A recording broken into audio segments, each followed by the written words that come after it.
우리는 어제 역대하 20장 말씀을 통해서 여호사밧과 유다 군대의 놀라운 승리를 보았습니다. 도저히 상대가 되지 않을 것 같은 적군과의 전투에서 여호사밧과 유다는 정말 놀라운 방식으로 하나님을 의지하였고 그들이 찬송을 부를 때에 하나님께서 그들에게 구원을 베푸셨습니다.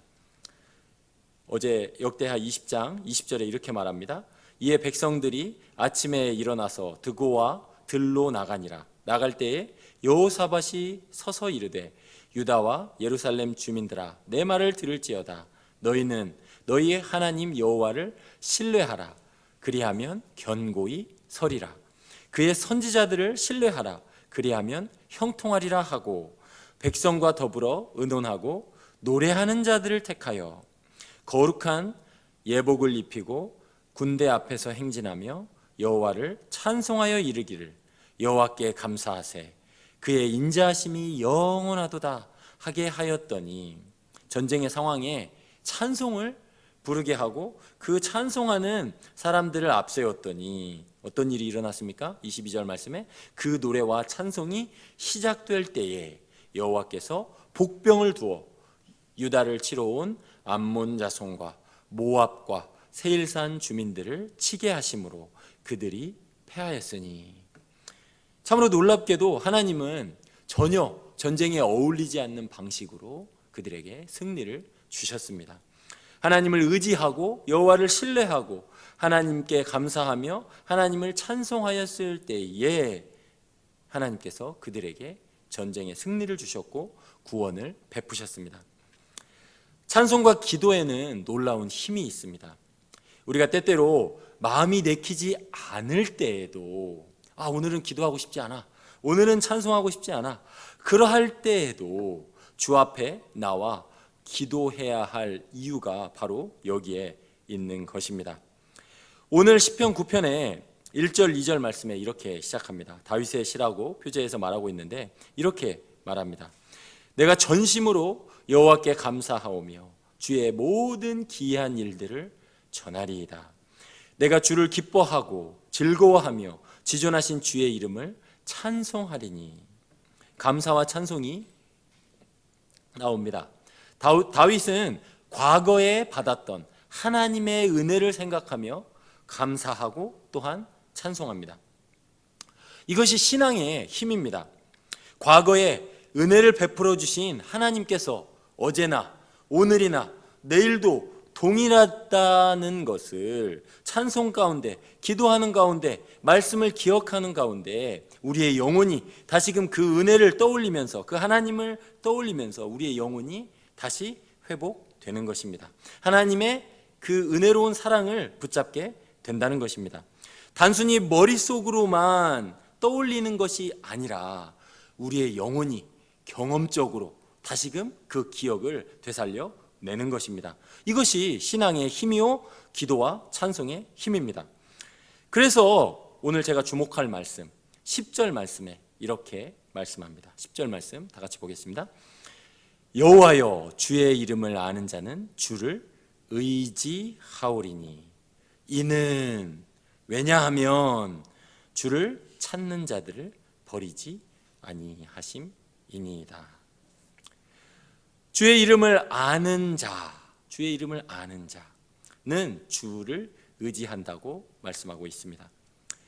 여기서 말하는 안다라는 것은 단순히 머리 지식만을 말하는 것은 아닙니다. 머리로만 알고 있는 그런 지식을 말하는 것이 아니라는 것입니다. 이것은 인격적인 지식이요 경험적인 지식입니다. 우리의 삶을 통하여 느끼는 그러한 지식입니다. 야곱이 베델에서 하나님을 만나고 그를 인격적으로 알게 되었던 것처럼 하나님을 깊이 경험한 지식을 말하는 것입니다. 주의 이름이라고 나와 있는데 주의 이름은 무엇입니까?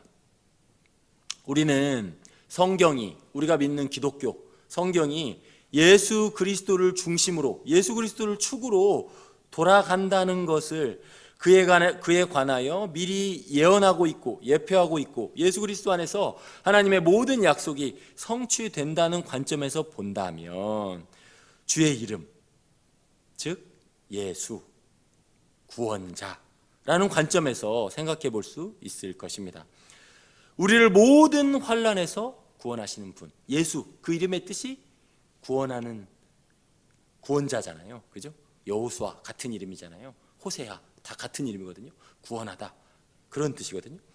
우리를 모든 환난에서 구원하시는 분, 우리를 모든 죄악에서 건지시는 분, 그분이 바로 우리 하나님의 이름이라는 것입니다. 어제 봤던 본문 역대하 20장 17절에 이렇게 말합니다. 이 전쟁에는 너희가 싸울 것이 없나니, 하나님이 선지자를 통하여 레위인 한 사람을 세워가지고 선지자를 통해 이렇게 말씀하시는 거예요. 기도하는 여호사밧과 그 유대 사람들에게, 온 백성들에게 이렇게 말씀하시는 거예요. 대열을 이루고 서서, 너희는 싸울 것이 없다. 대열을 이루고 서서 이렇게 하라는 거예요. 너희와 함께한 여호와가 구원하는 것을 보라. 여러분, 이거 어디서 많이 듣던 말 아닙니까? 이거 어디서 많이 듣던 말 아닙니까? 구약의 가장 멋진 드라마, 가장 멋진 그 웅장한 씬 앞에서 그렇잖아요. 앞에 바다가, 홍해 바다가 가로막고 있고 뒤에는 세계 최강의 군대, 애국 군대가 쫓아오고 있습니다. 그 당시 최강의 군대였잖아요. 그죠? 철병거로 쫓아오고 있잖아요. 그죠? 어떻게 할 줄을 모르는 상황 가운데, 그죠? 모세가 지팡이를 들고 보라, 여호와가 베푸시는 구원을 보라 말하잖아요. 그죠? 동일하게 그 과거에 베풀어 주시는 그 하나님의 놀라운 은혜를 다시 한번 하나님께서 말씀을 통하여 상기시켜 주시는 것입니다. 너희와 함께한 여호와가 구원하는 것을 보라. 그러면서 유다야, 예루살렘아, 너희는 두려워하지 말며 놀라지 말고 내일 그들을 맞서 나가라. 여호와가 너희와 함께하리라. 이게 어제 전쟁에서 승리를 거둘 수 있었던 비결이라는 것입니다.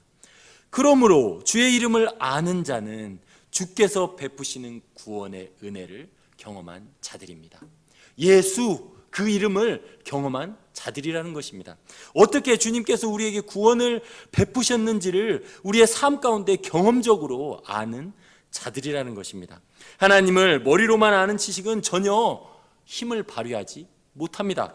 물론 머리로 먼저 알아야 됩니다. 우리는 신앙 지식을, 성경 지식을 머리로 먼저 듣고 알아야 됩니다. 그러나 거기 머물면 아무런 쓸모가 없습니다. 우리의 지식은, 성경적 지식은, 신앙 지식은 가슴으로 내려와야 합니다. 우리의 가슴이, 우리의 마음이, 우리의 감정이, 우리의 영혼이 주님을 알고 그분께로 향해야 합니다. 그래야 우리의 삶의 어려운 순간에, 기도가 필요할 때에, 우리의 삶의 여러한 여건 가운데 주님을 의지할 수 있다는 것입니다. 이것이 바로 성경이 말하는 주님의 이름을 아는 지식입니다. 주님에 대해 귀로만 알고 있는 지식이 아니라 경험적으로 알고 있는 지식이라는 것입니다. 주님의 이름에 대해서 살펴봤습니다. 두 번째는 주를 의지함에 대해서 살펴보겠습니다. 10절 말씀에 계속 그렇게 말합니다. 주님의 은혜를 경험한 자들, 주님의 이름을 아는 자들은 주님을 의지한다고 말합니다. 베델에서 하나님을 경험한 야곱은 야복강에서 주님과 씨름하며 하나님을 의지합니다. 그렇게 하나님을 의지한 야곱이 다시 어려움을 만나잖아요. 그죠? 하나님을 만났던 그 베델로 다시 나아가지 않고 세겜에 머물잖아요. 그죠? 농사짓기도 좋아 보이고 여러 가지 도시 생활이 좋아 보이는 그곳에 머물다가 자신의 막내딸 디나가 강간을 당하죠. 어려움에 처합니다. 그러자 하나님께서 다시 나타나서 말씀하십니다. 베델로 올라가라. 하나님을 만났던 그곳으로 다시 올라가라. 그러자 그는 하나님의 말씀에 순종하여 모든 우상들을 다 버리고 다시 베델로 올라갑니다. 다시 주님을 의지하는 것입니다. 야곱의 인생 가운데 이제 노년이 되었습니다. 이제 죽을 날이 얼마 안 남았습니다. 그때 요셉이 살아있다는 소식을 다시 듣습니다. 그리고 하나님께서 다시 그 요셉이 있는 애굽으로 내려가라는 말씀을 주십니다. 그러자 다시 야곱은 그 노년의 노구를 이끌고 그 온 가족들을 다 데리고 다시 하나님을 의지하여 애굽으로 내려갑니다. 그의 인생의 여정에 많은 어려움과 불신앙이 있었지만 그럼에도 불구하고 주님이 말씀하시면 그는 다시 주님을 의지하였습니다. 이것이 주님의 이름을 아는 자들의 반응이라는 것입니다. 성도의 삶은 주님의 이름을 기억하고 주님을 의지하는 삶이라 할 수 있습니다. 이게 두 번째입니다. 주님을 의지하는 그 이유를 세 번째로 계속해서 설명합니다. 이는 이라고 설명하죠. 이는 주를 찾는 자들을 버리지 아니하심이니이다. 이렇게 설명합니다. 주의 이름을 아는 자, 두 번째는 주의 이름을 아는 자들이 주님을 의지한다 했고, 세 번째는 이러한 자들이 주님을 찾는 자들을 하나님께서 버리지 않는다라고 설명하고 있습니다. 왜 주님의 이름을 아는 자들이 주를 의지하는지를 여기서 이는이라는 접속사를 통해서 설명하고 있습니다. 왜 주를 찾는 자들을 주께서 버리지 아니하실까요? 여기서 그렇게 말하고 있잖아요.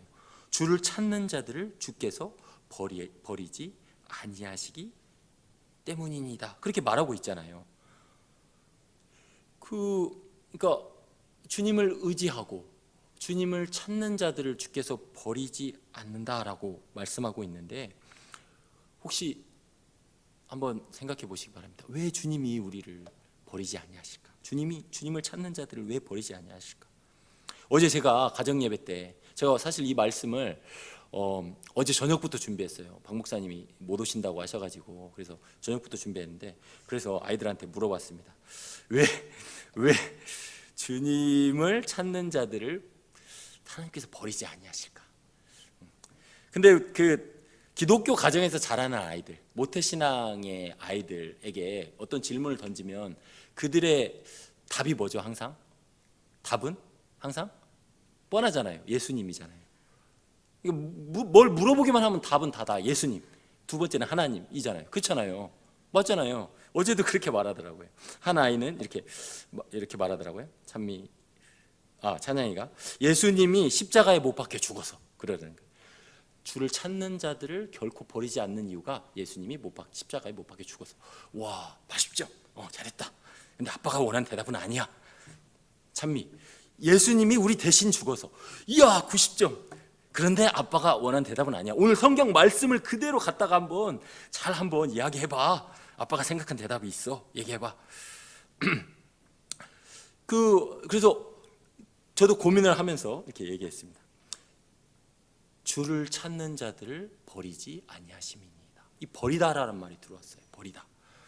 왜 주를 찾는 자들을 하나님께서 버리지 아니하실까? 예수님과의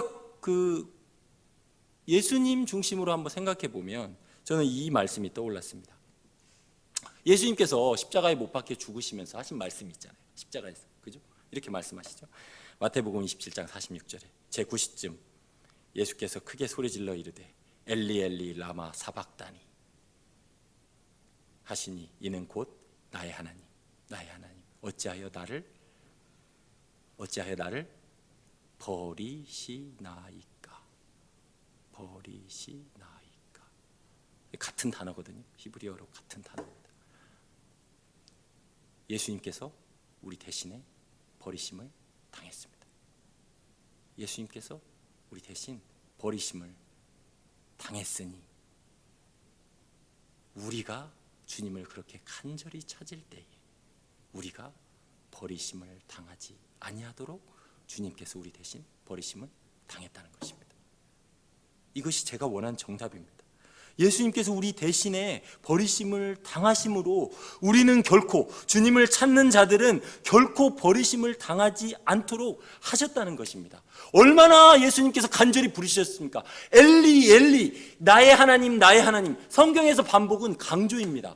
성경에서 반복은 강조예요. 그 당시에는 강조를 표현할 방법이 없어요. 반복해서 말하는 거죠. 너무나 간절하게 하나님을 찾았다는 거예요. 나의 하나님 어찌하여 나를 버리시나이까?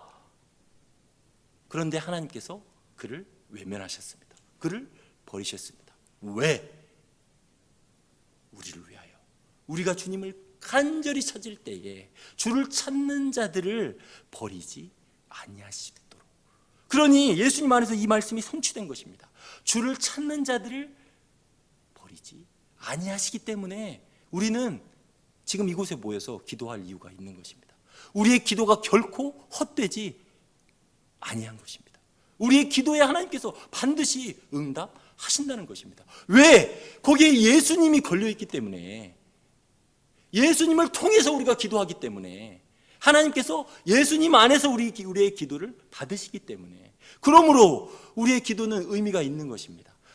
하늘 보좌로 상달되는 것입니다. 예수 그리스도를 통하여 하나님께 올라가는 것입니다.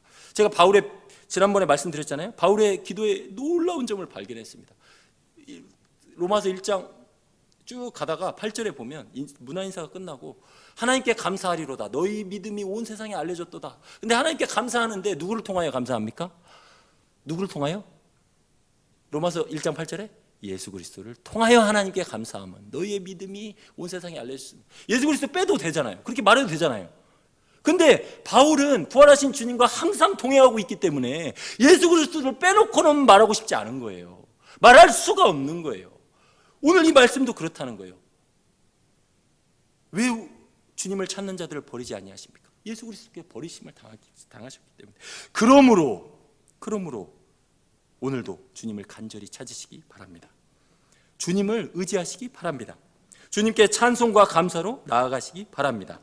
주님께서 기도하는 심령에 놀라운 은혜를 베풀어 주실 것입니다.